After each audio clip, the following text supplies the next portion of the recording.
Hello বন্ধুরা, ভূতের দেশে যাওয়ার জন্য আপনারা তৈরি তো? আজকে আমাদের গল্পের চ্যানেল রয়েছে বজ্রপাত নামক ভূতের গল্পটি। কিন্তু গল্প শুরুর আগে আপনারা কারা কারা আমাদের চ্যানেলে প্রতিনিয়ত ভূতের গল্প শুনতে ভালোবাসেন অবশ্যই কমেন্ট করে জানাবেন। চলো শুরু করা যাক আজকের এই বজ্রপাত গল্পটি। মাস্টার মশাই ছুটতে ছুটতে এসে এইটুকু বলেই হাঁপাতে থাকে ইসমাইল। সবাই বলে স্কুল মাস্টারই সব থেকে সুখের চাকরি।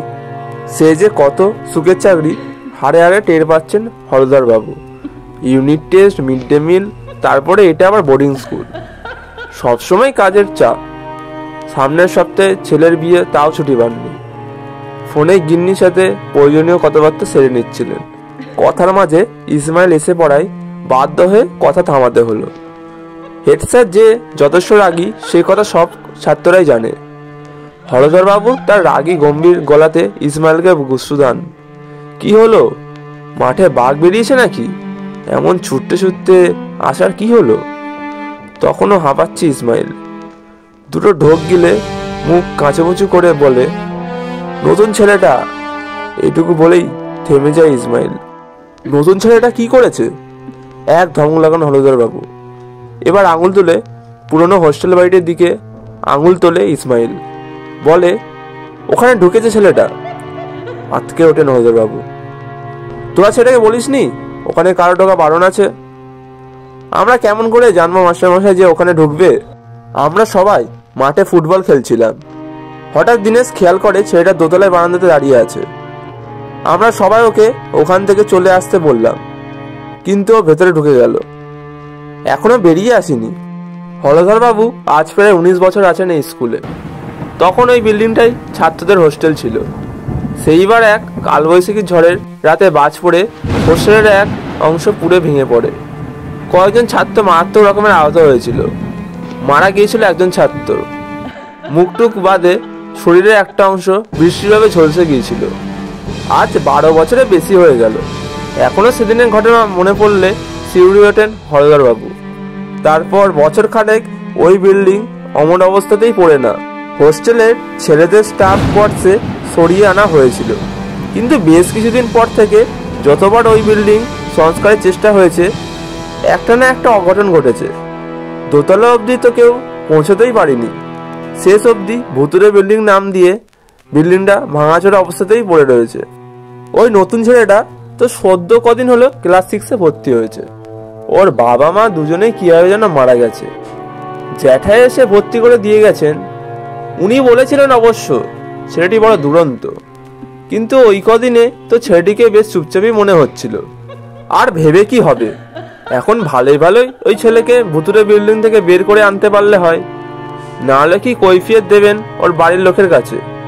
শুধু কি বাড়ির লোক, পান থেকে চুন খসলে পার্টি থেকে মিডিয়া, কেউ ঝাঁপিয়ে পড়তে বাকি থাকবে না। স্কুল ছুটির পর প্রতিদিন বিকালেই তো ছেলেরা ওই মাঠে খেলা করে। ওই ছেলের ওই সন্ধ্যের মুখে ওই ভাঙা বিল্ডিং এ ঢোকার কি দরকার পড়লো কে জানে। আজকালকার ছেলেপিলেগুলো বড্ড বেয়ারা। আর দেরি না করে ইসমাইলের সাথেই ওইদিকে পা বাড়াই হলধর বাবু।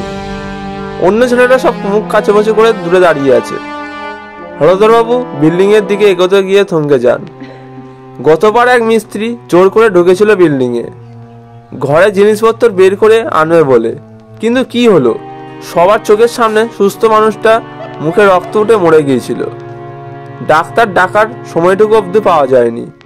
খানিক পিছিয়ে আসেন হলধর বাবু। যা তো স্টাফ কোয়ার্টার্স থেকে স্যারদের ডেকে নিয়ে আয়। হলধর বাবু ছাড়াও আরো 2জন স্যার থাকে এখানে।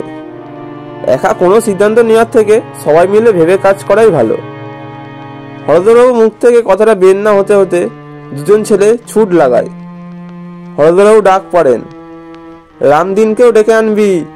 স্কুলের দারোয়ান কাম নাইট গার্ড রামদিন, পেটানো চেহারা, ভয়ডর খুব একটা নেই। এমন সমস্যায় তো রামদিনের মতো মানুষকেই সাথে দরকার।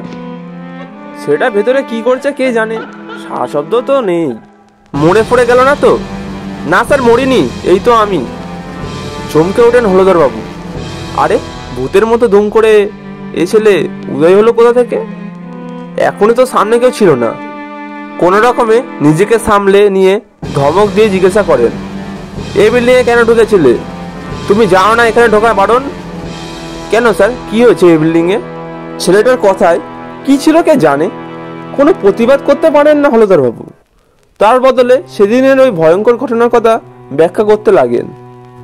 সেটা সম্পূর্ণ পুড়ে গিয়েছিল স্যার। 12 বছর আগেই সেই ঝলসানো মৃতদেহটা আবার চোখের সামনে ভেসে ওঠে হলদর বাবুর। এত বছর পরেও যেন ভয়ে শিউরে ওঠেন উনি। সামনে দাঁড়ানো নতুন ছেলেটাকে হাসতে দেখে মাথায় আগুন জ্বলে যায় হলদর বাবু। বাজখাই গলাতে জিজ্ঞেস করেন, হাসির কি হলো? ছেলেটা তার পুলোভারটা খুলে ফেলে। দেখুন তো স্যার, এর থেকেও বেশি পুড়েছিল। চমকে ওঠেন হলদর বাবু। কি বিভৎসভাবে পোড়া শরীরের বাম দিকটা। এতে সেই 12 বছরের আগের বাজ পড়ে ঝলসে যাওয়ার সেটাকে দেখে মনে হচ্ছে। আকাশে মেঘ তো ছিল না, তবু খুব জোরে বিদ্যুতের চমক আর মেঘের গর্জন। কাছাকাছি কোথাও বোধহয় বাজ পড়ল। ভয়ে হাত পা ঠান্ডা হয়ে আসে হলদর বাবুর। উনি পিছন দিকে জোরে ছুটতে লাগেন। ওই তো বঙ্কিমবাবু আর দয়ালবাবু আসছেন। দয়ালবাবু জিজ্ঞাসা করেন, ছেলেটা কি বলল? কিছুই তো বুঝতে পারলাম না। কে ঢুকেছে ওই ভুতুরে বিল্ডিংয়ে? বঙ্কিমবাবু বলছেন, ওরা বলছে নতুন ছেলেটা নাকি ওই ভুতুরে বিল্ডিংয়ে ঢুকেছে। কিন্তু ও জ্যাঠা আমার মোবাইলে ফোন করেছিলেন, ওর ঠাকুমা অসুস্থ, তাই ওকে নিয়ে আসবেন আগামীকাল। ছেলেটাকে আমার ঘরে ডেকে পাঠিয়ে সেই কথাটা বলছিলাম। ও তো আমার ঘরেই ছিল। আপনি নিজে দেখেছেন? ওই ছেলেদের কথার কোনো ঠিক আছে নাকি? কি দেখতে কি দেখেছে? আকাশে এমন মেঘ করেছে, এখনো খেলা। খেললেই হবে, পড়তে বসতে হবে না? এখনই যে যার ঘরে গিয়ে ইংরেজি বই নিয়ে বসো। আমি 10 মিনিটের মধ্যে যাচ্ছি। দয়ালবাবুর বকুনিতে ছেলেরা সবাই হৈ হৈ করতে করতে ফিরে যাচ্ছে হোস্টেলের দিকে। ছেলেরা কি দেখতে কি দেখেছে হতে পারে, কিন্তু হলদরবাবু একটু আগেই নিজে যা দেখেছেন তা ভুলবেন কি করে? কিন্তু সে কথা বলতে গেলে কেউ বিশ্বাস করবে না। কাউকে কিছু না বলে ধীর পায়ে নিজের ঘরের দিকে পা বাড়ান হলদরবাবু। মনে মনে ঠিক করে ফেলেন, ছুটি না পেলেও কাল সকালে মেডিকেল লিভ নিয়ে বাড়ি চলে যাবেন। আর মাত্র 3 বছর চাকরি আছে। গিন্নির কথার মতো এবার বাড়ির কাছাকাছি ট্রান্সফার নেওয়ার চেষ্টাই করতে হবে। বন্ধুরা, এই বজ্রপাত নামক ভূতের গল্পটি কেমন লাগলো অবশ্যই কমেন্ট করে জানাবেন। দেখা হচ্ছে পরবর্তী ভিডিওতে। ততক্ষণ ভালো থাকুন, সুস্থ থাকুন, আমাদের 1000 স্টোরি চ্যানেলের পাশে থাকুন। ধন্যবাদ।